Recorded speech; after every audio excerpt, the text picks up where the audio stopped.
Masa pun dah 2 suku. Mari kita mulakan program kita pada petang ini ya.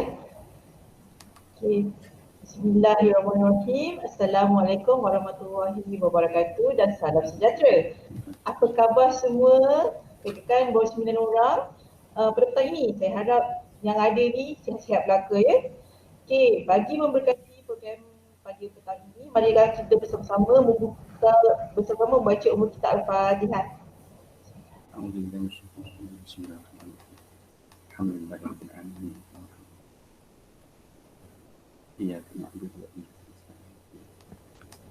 amin, amin ya rabbal alamin. Semoga program ini mendapat limpah dan kurnianya.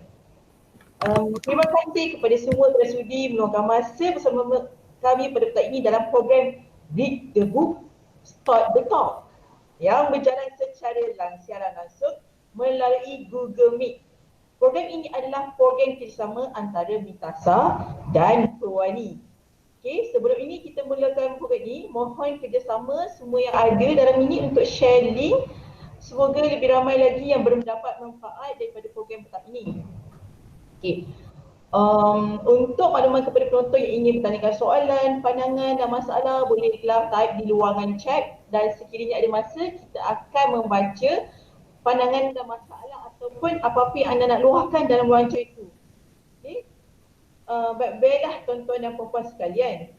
Sebelum kita mulakan program, sedikit informasi sebagai maklumat kepada semua bahawa maklumat yang disampaikan dalam program siaran langsung ini adalah bagi tujuan pembudayaan ilmu sahaja. Ianya hanyalah pendapat dan komen peribadi panel jemputan dan bukan pendirian rasmi universiti.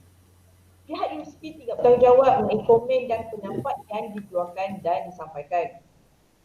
Saya Nur Azlia binti Muhammad Azhar selaku moderator anda pada hari ini dalam program Read the Book, Start the Talk yang akan mengupas buku bertajuk Demi Masa hasil nukilan Dr. Zulkifli Muhammad Bakri. Tuan-tuan dan puan-puan yang saya kasih sekalian, sekarang adalah masa yang kita tunggu dan kita punya panel pun dah ada, iaitu Dr. Muhammad Syukri bin Muhammad Senin, pensyarah kanan dari Akademi Pengajian Islam Contemporary. Assalamualaikum Dr. Syukri. Apa khabar hari ini? Waalaikumsalam warahmatullahi wabarakatuh. Alhamdulillah, sihat. Sihat ya? Kita harap sama-sama lah sihat dalam keadaan macam ini kan. Saya nampak Dr. Syukri tu macam berada di rumah ya? Ya, saya di rumah.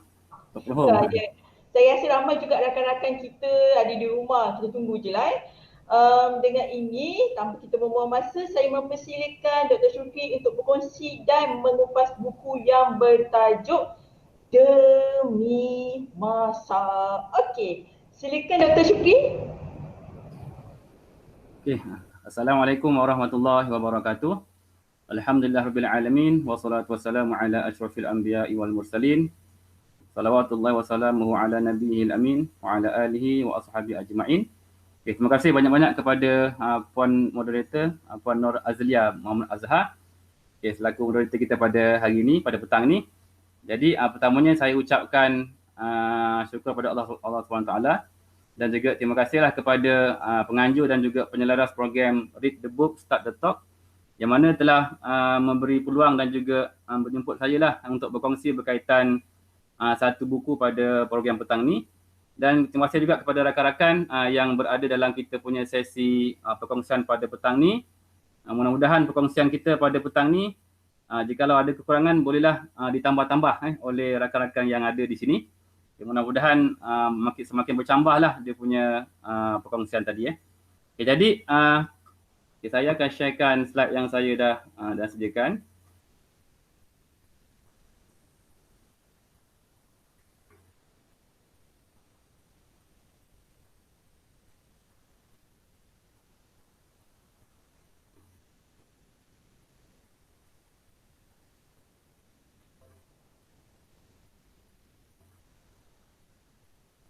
Okey, boleh nampak tak saya punya slide? Boleh. Okey, jadi alhamdulillah pada petang ni saya memilih satu buku Demi Masa. Okey, buku ni kalau tuan-tuan puan-puan dapat lihat, buku ni sangat ringkas, iaitu muka suratnya dalam 68 muka surat sahaja. Harganya pun kalau dinyatakan di belakang buku tu dalam RM9 sahaja. Dan bentuk atau saiznya pun agak kecil. Agak kecil. Tetapi sebab fokus ataupun perbahasan dalamnya berkaitan masa tu, saya anggap buku ni kita boleh kongsikanlah pada sesi pada petang ini. Okey, jadi kalau kita lihat pada muka buku depan ni, macam saya tunjukkan ni, iaitu kulitnya berwarna merah ni. Ni cetakan yang pertama lah. Dan juga yang kedua. Ya. Slide tu kena tunjukkan pada kami. Tak nampak Tak nampak. Saya nampak Google Meet punya muka. Okey, kejap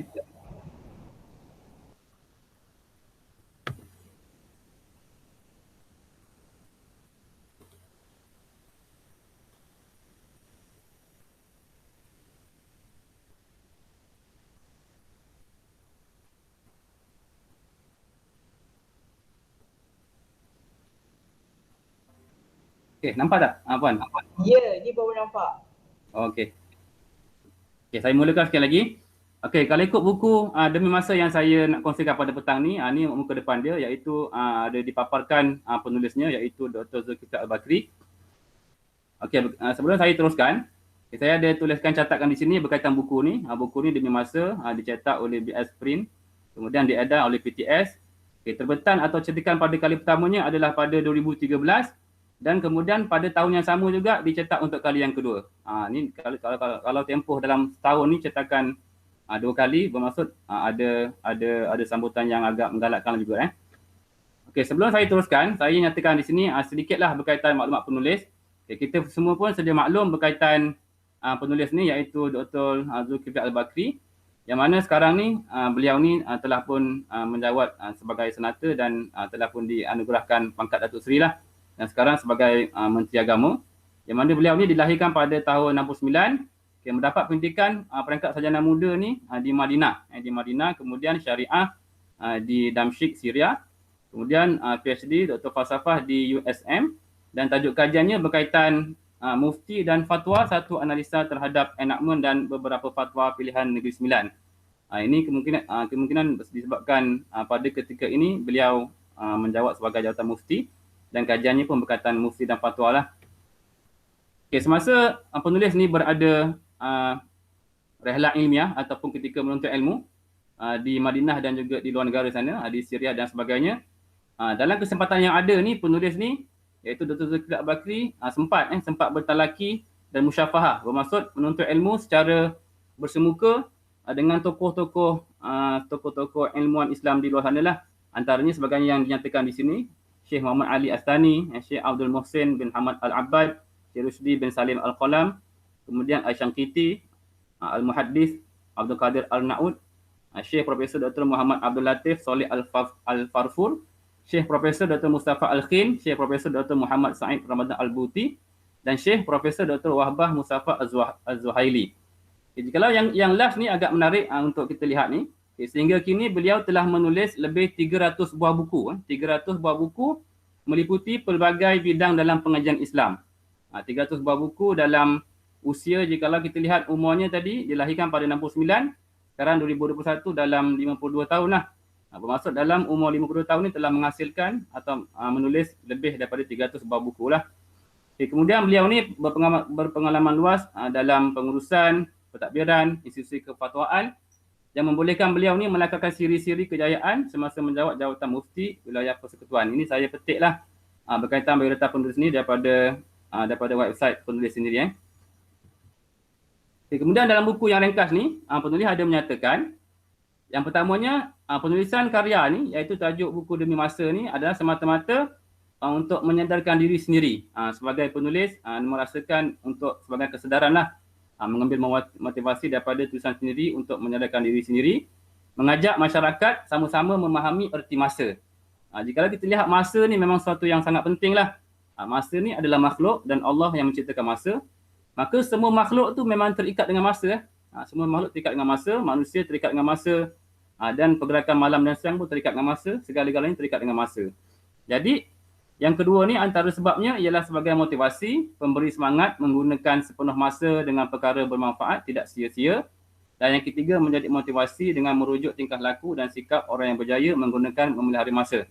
Kerana dalam buku ni penulis juga ada mencatatkan beberapa nota ataupun kata-kata daripada tokoh-tokoh Islam dan juga Barat, serta ada menyatakan juga praktikal bagaimana ulama-ulama zaman silam ni, ulama Islam terutamanya menggunakan masa. Jadi kita boleh ambil manfaatlah kat situ.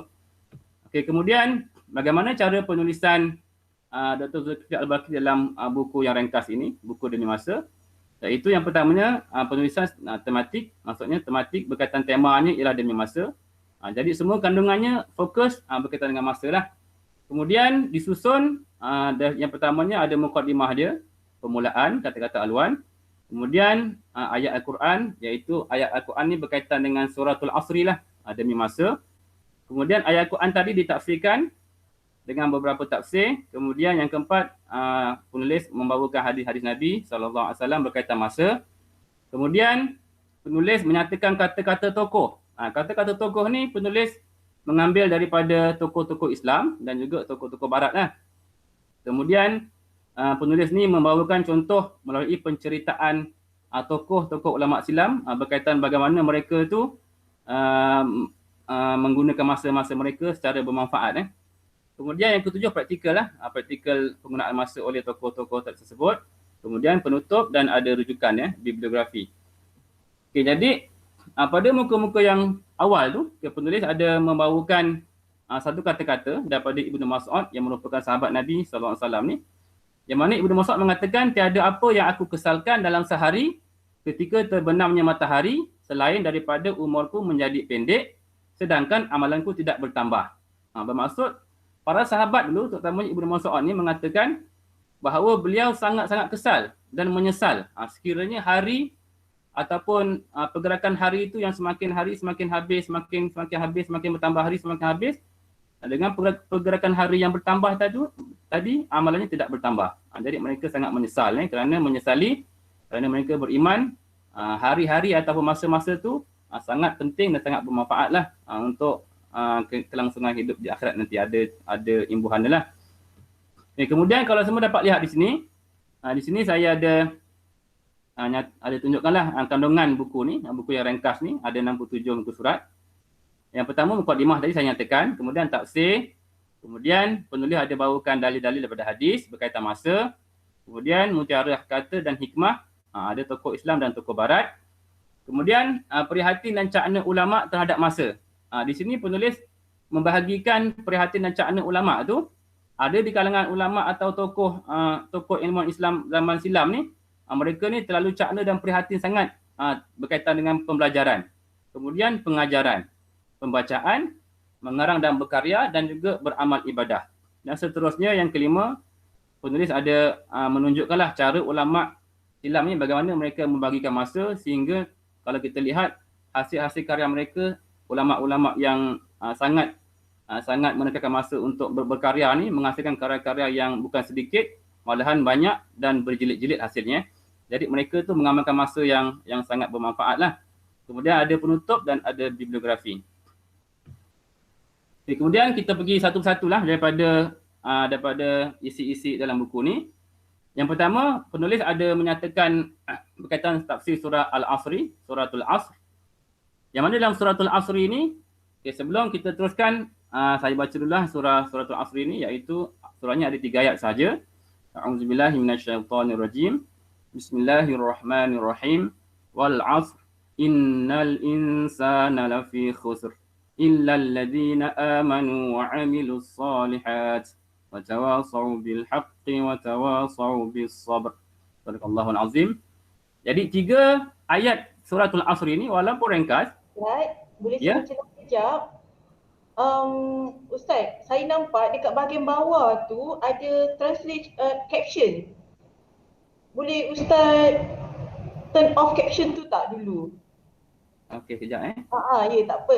Okey, sementara tu kepada kawan-kawan yang lain yang mendengar kita pada program petang ini, sekiranya anda ada pertanyaan, anda ada masalah ke, anda ada pandangan, anda boleh letak kata-kata anda tu di ruangan chat supaya di akhirnya nanti lepas habis pembentangan Ustaz pada petang ini kita akan utarakan persoalan anak itu kepada ustaz.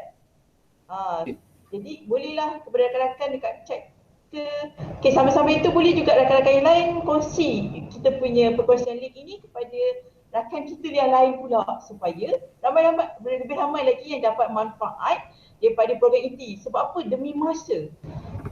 Dah dikatakan demi masa, kita semua memang dalam kerugian. Okay, Ustaz boleh? Share semula? Caption di mana Saya tak pasti. Dekat bawah tu, dekat sebelah raise a hand tu kan ada turn on caption tu semua. Boleh off kan?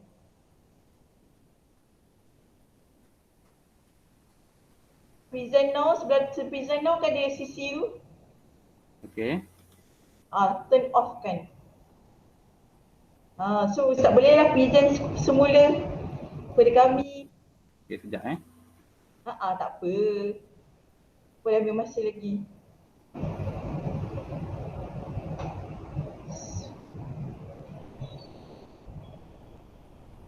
Okay, ada tak?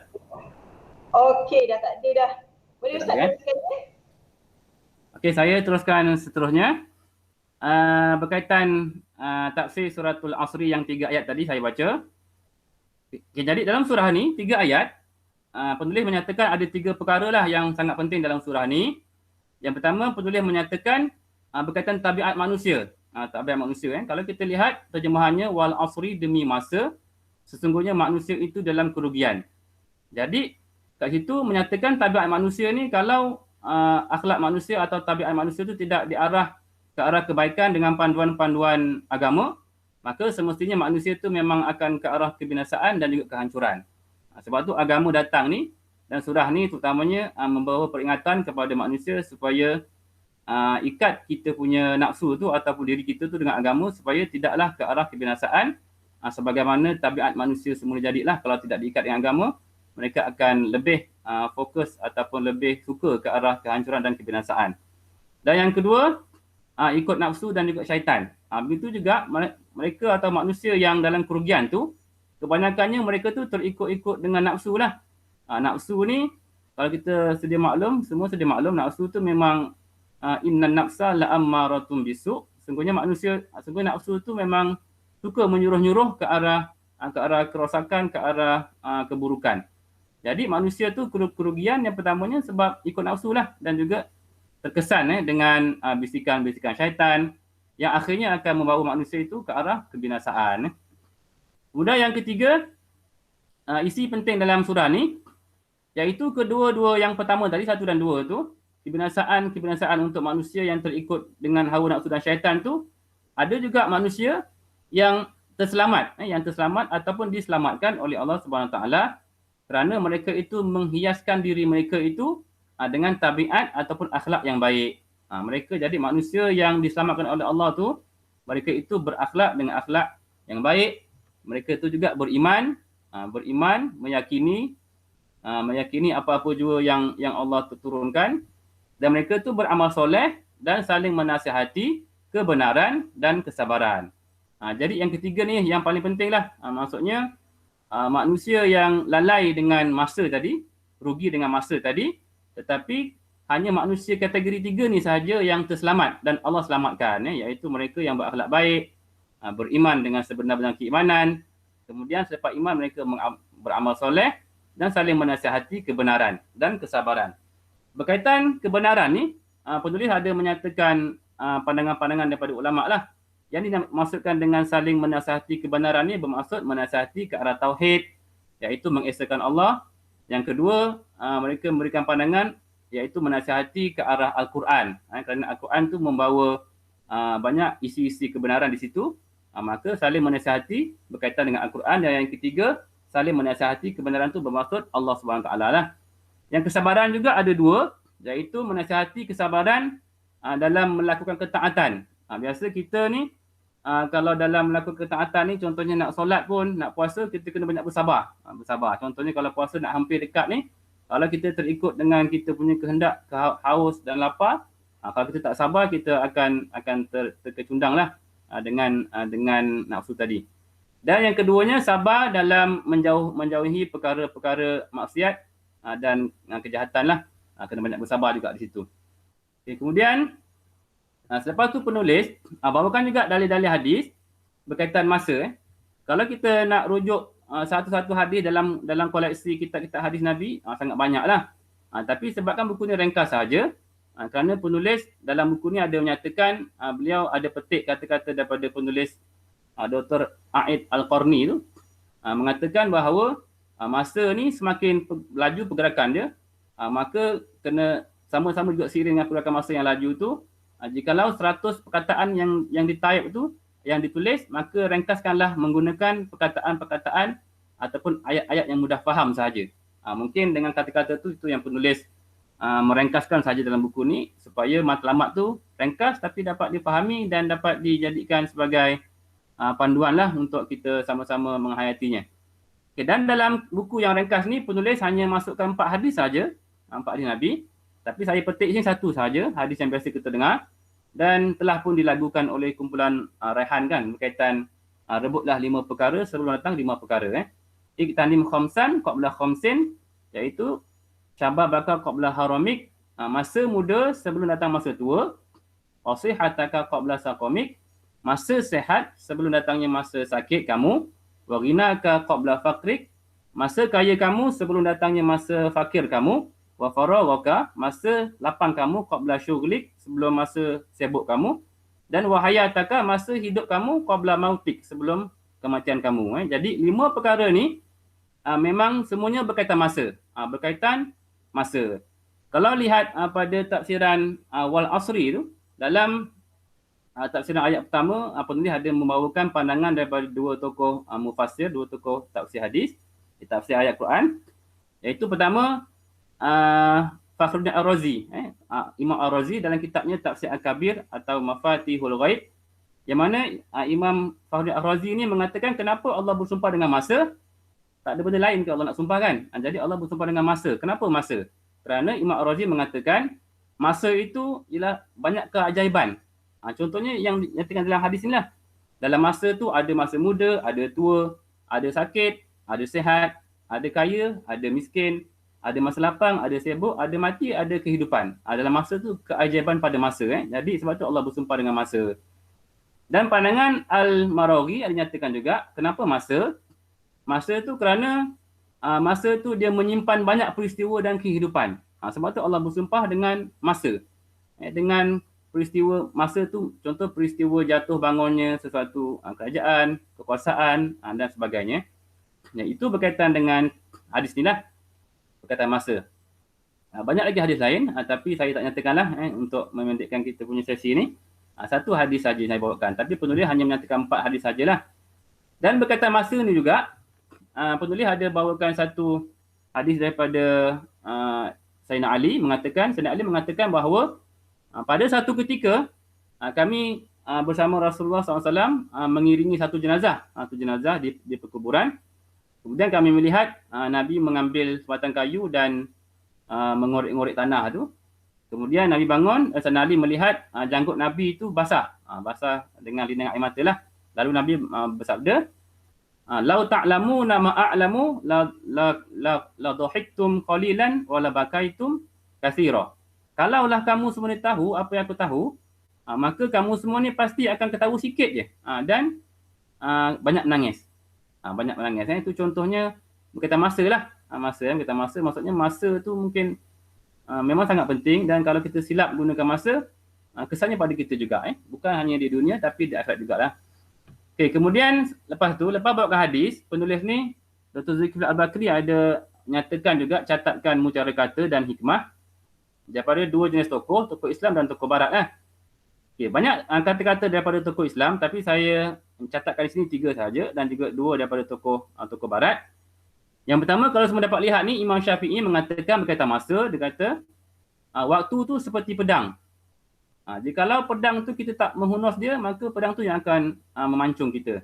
Maksudnya betapa pentingnya ataupun dahsyatnya masa tu lah. Kalau kita silap guna, masa tu yang akan memenggal kepala kita lah. Kemudian yang kedua, Khalifah Umar Ibn Abdul Aziz mengatakan dunia ni kekalnya sedikit.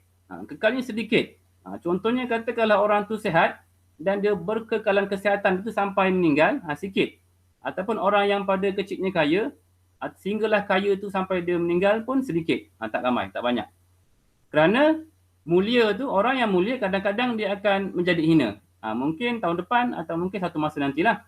Dan kadang-kadang bertukar juga, orang yang hina pada hari ini akan bertukar menjadi mulia. Begitu juga orang kaya akan menjadi fakir, orang fakir akan menjadi kaya, orang muda akan jadi tua, tapi tua tak boleh jadi muda lah. Okay, orang yang hidup akan menemui kematian. Jadi janganlah terpedaya. Kesemua ni, dan beliau ataupun Khalifah Umar Ibn Abdul Aziz menyatakan janganlah terpedaya. Kadang-kadang kita mudah terpedaya lah. Kalau kita kaya, kita mulia, kita kadang-kadang terlalai ataupun terasa sesuatu yang meninggi dirilah di situ. Jadi kata jangan terpedaya. Kemudian yang ketiga, penulis membawakan pandangan Ibn Qayyim mengatakan membazir masa tu lebih berat daripada mati. Bermaksud bazir masa tu lebih berat daripada mati. Kalau kita fikir, macam mana bazir masa lebih berat daripada mati? Tapi Ibn Qayyim ni dia fikir, rupanya dikaitkan kerana orang yang membazirkan masa tu rupanya dia tu seolah-olahnya dia telah memisahkan diri dia dengan Allah dan hari akhirat. Orang yang membazir masa contohnya dia buat perkara yang sia-sia, tak nak berzikir atau tak nak buat sesuatu yang bermanfaat lah.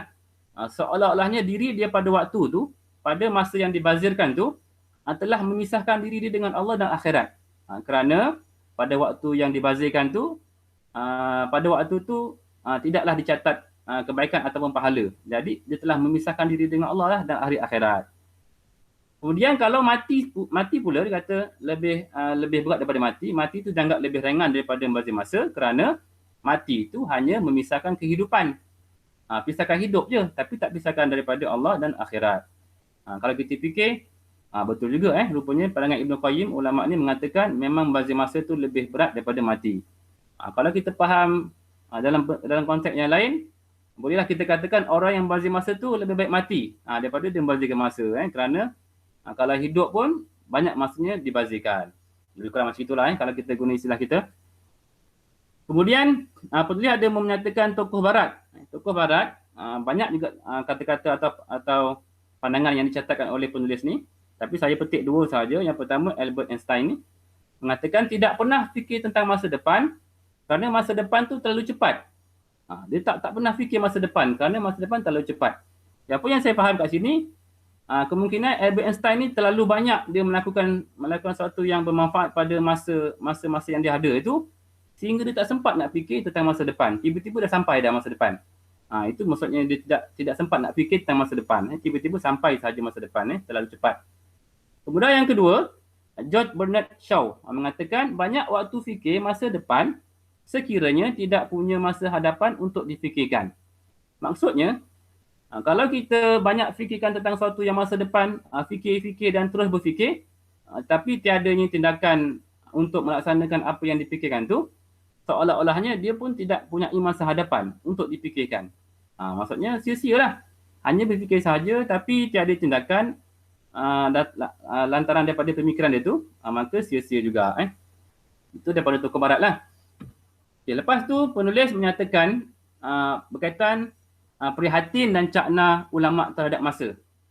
Yang saya nyatakan tadi di awal tadi, iaitu penulis ni membahagikan ada di antara ulama yang terdahulu tu terlalu, orang kata kalau istilah sekarang ni workaholic lah, maksudnya terlalu sangat fokus sangat belajar. Ada juga ulama yang terlalu fokus sangat mengajar.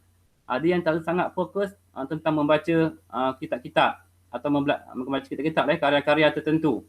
Ada juga ulama yang terlalu sangat fokus untuk mengarang dan berkarya, dan ada juga ulama yang terlalu sangat beramal ibadah.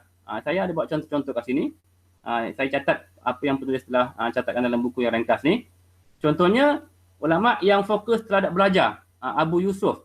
Abu Yusuf ni seorang murid Imam Abu Hanifah. Beliau ni setiap kali sentiasa bermulazamah. Mulazamah ni melazimi lah. Sentiasa je ada di sisi Imam Abu Hanifah ni kerana cintakan ilmu, nak belajar apa-apa juga daripada Imam Abu Hanifah. Dikatakan Abu Yusuf ni bersama Imam Abu Hanifah ni selama 17 tahun. Ada juga pandangan yang mengatakan 29 tahun. Lama sangat lama. Dikatakan juga Abu Yusuf ni tidak pernah meninggalkan solat subuh bersama Imam Abu Hanifah. Sangat melazimi. Dan dikatakan juga Imam Abu Yusuf ni sehinggakan tahap anaknya meninggal dunia pun beliau mewakilkan jiran jiran dan juga kawan-kawan je untuk menziarahi anaknya sendiri. Kerana beliau risau apabila beliau pergi nanti beliau tak sempat atau tertinggal atau kececiranlah ilmu-ilmu yang Imam Abu Hanifah berikan kepada murid-murid yang lain. Sangat dahsyat. Kemudian ada juga imam atau ulama pada zaman terdahulu ni terlalu sangat pentingkan masa untuk mengajar. Contohnya satu kisah ni Ibrahim bin Jarrah, iaitu murid kepada Abu Yusuf yang di atas tadi itu, iaitu ketika Abu Yusuf sedang mengalami kesakitan ataupun tak sihat sehingga dia tak sedarkan diri. Apabila bangkitnya daripada sedar diri itu, dia bertanya kepada Ibrahim bin Jarrah tentang satu masalah. Kemudian Ibrahim bin Jarrah pun tanyalah kepada Abu Yusuf. Sampai tahap ni pun masih nak bertanya lagi tentang ilmu. Kemudian Abu Yusuf berkata, mudah-mudahan, moga-moga apa yang dibincangkan ni akan bermanfaat untuk orang yang memerlukan. Maksudnya sampai tahap dah sakit macam itu pun masih lagi nak mengajar, mengajar murid supaya dia merasakan manfaat tu lebih berbanding diri dia tu. Sementara ada masa, tetap lagi dia berikan ilmu kepada murid-murid. Kemudian yang ketiga, ulama pada zaman dahulu ni yang terlalu sangat tekun atau rajin membaca. Contohnya Syekh Ali At-Tantawi, seorang ulama Syria yang meninggal pada tahun 1999. Dikatakan beliau ni 50 tahun baca buku lebih 10 jam. Sepanjang 50 tahun, satu hari itu 10 jam dia baca. Sangat dahsyat ketekunan mereka. Ataupun sebab tak nak bazirkan masa tu, sangat dahsyat. Jikalau kita dapat ikut ni memang insya-Allah jadi alim kabir sangat berilmu lah. Kemudian yang keempat, ada ulama ni yang mengarang dan berkarya. Contohnya Imam Tabari. Imam At-Tabari ni yang merupakan penulis kitab tafsir yang terawal lah, tafsir Tabari. Iaitu dikatakan Imam At-Tabari ni telah menulis sebanyak 40 halaman dalam satu hari selama 40 tahun. Dan dikatakan juga beliau ni menulis selepas zuhur sehingga asar. 40 halaman konsisten selama sehari, selama 40 tahun. Sangat susah kalau kita nak buat nak konsisten istiqamah. Sebab imam-imam dulu ni, mereka ni sangat berkat dengan keilmuan mereka, maka mereka dapat mengamalkan konsisten dia punya amalan. Kemudian yang kedua, Syekh Mustafa Wahbah Az-Zuhaili. Yang nyatakan di awal tadi, penulis ni pernah menuntut ilmu lah dengan Syekh ni. Yang mana dikatakan Syekh Mustafa Wahbah Az-Zuhaili ni telah menelaah atau berkarya, menghasilkan karya-karya ilmiah ni 16 jam dalam sehari. Jika kita lihat tafsir yang latest ni, tafsir Al-Munir, karangan beliau, berjilid-jilid. Tafsir Fiqh tu, wa Adillatuhu pun juga karya beliau. Jadi sangat dahsyatlah rupa-rupanya dengan manfaat masa yang sangat digunakan sebaik-baiknya ni, telah menghasilkan satu manfaat yang sangat besar untuk ummah lah. Karya yang ditinggalkan menjadi rujukan umat Islam. Kemudian yang kelima, penulis mencatatkan adanya contoh tokoh-tokoh ilmuwan Islam ni, ulama pada zaman dahulu yang sangat mementingkan masa untuk beribadah. Contohnya Ibnu Asakir. Ibnu Asakir ni, beliau ni menghatamkan Al-Quran setiap kali Jumaat. Setiap Jumaat khatam sekali. Setiap Jumaat khatam sekali. Bermaksud kalau sebulan ada 4 Jumaat, 4 kali khatam. Tetapi menjelang Ramadan telah berubah. Bukan setiap Jumaat, setiap hari pula. Setiap hari Ibnu Asakir ni menghatamkan Al-Quran. Setiap hari, satu hari satu kali khatam. 30 hari Ramadan, 30 kali khatam. Meningkat dia punya amalan dia. Sebab kelebihan ataupun gandaan amalan lah yang mereka, dan kita semua sedia maklum, bulan Ramadan Allah menggandakan amalan. Jadi mereka ulama ni pun mengamalkan ilmunya dan menggandakan amalan. Lebih-lebih lagi pada bulan Ramadan. Jadi ini antara contoh lah yang saya kongsikan daripada buku yang saya baca kongsikan tadi. Kemudian yang kelima ni, ni contoh macam mana ulama membahagikan masa. Saya buat 3 je contoh, tapi ada lain penulis catatkan, saya kongsikan 3 ni. Yang pertama, Ibnu Qudamah menyatakan dalam sehari ada 24 jam, jadi dia bagi 3. Bagi 3, 24 jam tadi. 8 jam untuk tidur, kemudian 8 jam untuk tidur, dan kemudian bagi-bagilah 8 jam kemudiannya untuk beribadah, dan 8 jam kemudian untuk laksanakan pembelajaran dan pembacaan buku-buku ilmiah. Dan Ibnu Qudamah juga ada menerangkanlah kaedah-kaedah wirid untuk orang-orang soleh siang dan malam. Tapi saya tak sempat nak dapat catatkan di sini. telah menyatakanlah kalau wirid pagi di antara selepas fajar tu sehingga waktu duha, kemudian selepas duha sampai masuk zuhur, zuhur sampai ke asar, dia catatkan wirid-wirid dia. Kemudian Imam Syafi'i mengatakan 1/3 daripada masa sehari-hari tu dibagi 3. 1/3 untuk menelaah atau menulis ilmu, 1/3 untuk beribadah dan 1/3 untuk tidur. Bermaksud 8 jam lah, sama macam yang nyatakan oleh Ibnu Qudamah. Tapi kena konsisten, kita sukar juga nak buat macam ni. Tapi mereka sebab ulama dan juga mereka tu memang kata keberkatan usia dia tu pun Allah jaga mereka dengan sebab mereka banyak mengingati Allah. Berkat dia punya masa dia dengan menghasilkan banyak-banyak karya lah. Dan yang ketiga, Imam An-Nawawi. Imam An-Nawawi ni dikatakan dalam sehari membaca 12 mata pelajaran ataupun subjek yang berbeza lah. Satu hari dia amalkan konsisten satu hari 12 subjek. Jadi mereka ni telah memanfaatkan masa yang ada lah dalam sehari-hari. Okay, ini yang kelima. Kemudian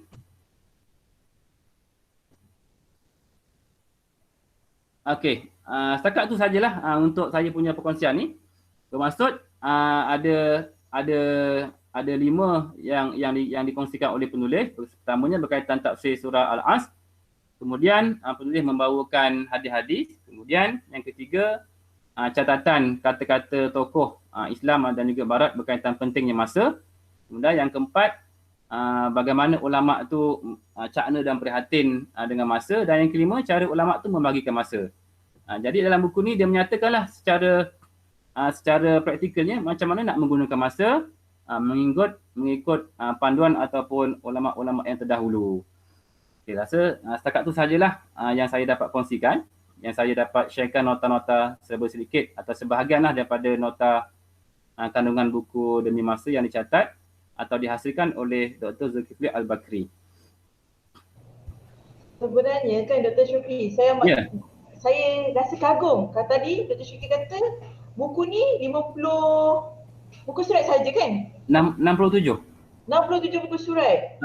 Tapi dia diselitkan dengan pelbagai cara supaya dengan 67 buku surat itu ramai boleh ambil iktibar sebenarnya. Betul-betul. Saya kan bagi saya lah penulis dah masukkan semua intipati dalam 67 muka surat itu. Itulah agak ringkas tapi padat jugalah dengan dia punya perkongsian tu kan. Betul. Okey, sekarang ni kita tengok dulu dekat bahagian chat adakah ada soalan daripada kawan-kawan kita. Okey, kita tengok. Okey, Dr. Mahfuza ada tanya. Mati hanya pisahkan kita dengan dunia. Bazir masa pisahkan diri dengan Allah. Begitu ya? Kalau ikut apa yang saya faham, itulah pandangan yang Ibn Qayyim menyatakan. Ibn Qayyim mengatakan kalau mati ni, kalau seorang manusia yang sia-sia tu yang tidak memanfaatkan masa dia, lebih baik dia macam matilah. Seolah-olahnya mati tu hanya pisahkan dia dengan dunia. Tapi kalau orang yang memanfaatkan masa, contoh macam ulama-ulama yang silam ni, yang telah menghasilkan karya macam-macam karya tu akhirnya menjadi rujukan. Dikatakan walaupun jasadnya telah mati, meninggalkan dunia, tapi manfaat dia masih berterusan lagi. Kita pun masih pakai mereka punya pandangan dan kekekalan tu. Jadi dia punya saham dia tu masih lagi hidup lah. Jadi selagi dia hubungan dengan Allah masa kehidupan tu diteruskan, dimanfaatkan, nampak gayanya dia punya kehidupan tu berterusan. Tapi bukan kehidupan dari segi jasad lah. Dia punya kehidupan manfaat dia tu masih berterusan lah. Itu yang saya faham lah. Sedikit lah apa saya faham. Kalau macam tu kan Dr. Syukri, bagi kami inilah staf-staf pentadbiran sebenarnya yang kami punya kerja bukan dengan berkarya, bukan dengan belajar. Bagaimanakah kami boleh dikatakan nak manfaatkan masa kami itu supaya kami tidak tergolong dalam orang-orang yang dalam kerugian ini? Okey, berkaitan tu, dalam buku yang ringkas ni juga sebenarnya penulis ada catatkan. Penulis Dr. Zulkifli ada mengatakan berkaitan penggunaan masa ni, bagaimana nak menggunakan, dia kata setiap individu berbeza. Kadang-kadang individu ni ada tugasan dia lain kan. Contoh macam kalau pensyarah, dia ada peluang untuk dari segi ilmunya. Tapi macam yang staf pentadbiran mungkin berkaitan dengan tugasnya. Jadi walaupun perbezaan tugas tadi, dia kata terpulang pada masing-masing, tapi masing-masing kena manfaatkan masa tu dalam perkara-perkara yang tidak sia-sia. Kalau yang sia-sia tu bermaksud mereka tu lalai dari segi mengingati Allah lah. Sebab dikatakan masa yang macam pandangan Ibn Qayyim tadi saya katakan, kalau mereka tu bazirkan masa seolahnya mereka tu macam lebih baik mati ataupun mereka memisahkan diri daripada Allah dan juga akhirat. Bermaksud masa dia tu tak ada kaitan dengan Allah dan sia-sia tanpa ada ganjaran pahala. Contoh macam kalau kita kerja di pejabat, kita kerja dengan jujur kan, buat dengan sebetul seikhlas mungkin. Sambil-sambil tu kita niat pun bekerja tu memang cari rezeki. Memang kita bermula dengan niat yang baik tu, sepanjang saat kita berada tu kita manfaatkan masa dengan sebaik-baiknya lah. Macam itulah contohnya. Tapi kalau untuk memanfaatkan lebih banyak, kita memang tak nak memang kena contohi macam ulama zaman dahulu lah. Mereka ni belajar sungguh-sungguh menghasilkan karya-karya yang sangat bermanfaat. Akhirnya hidup sampai sekarang, maka manfaat tu berterusan. Contoh kalau kita nak macam tu, kita kena menghasilkan sesuatu lah yang boleh manfaat untuk diri kita dan untuk orang lain. Hasilnya kita dapat manfaat juga daripada peninggalan kita tadi. Wallahu alam. Sebab apa tau, dia masuk dalam bila kata membazir masa itu lebih baik daripada mati, saya sebenarnya terperanjat.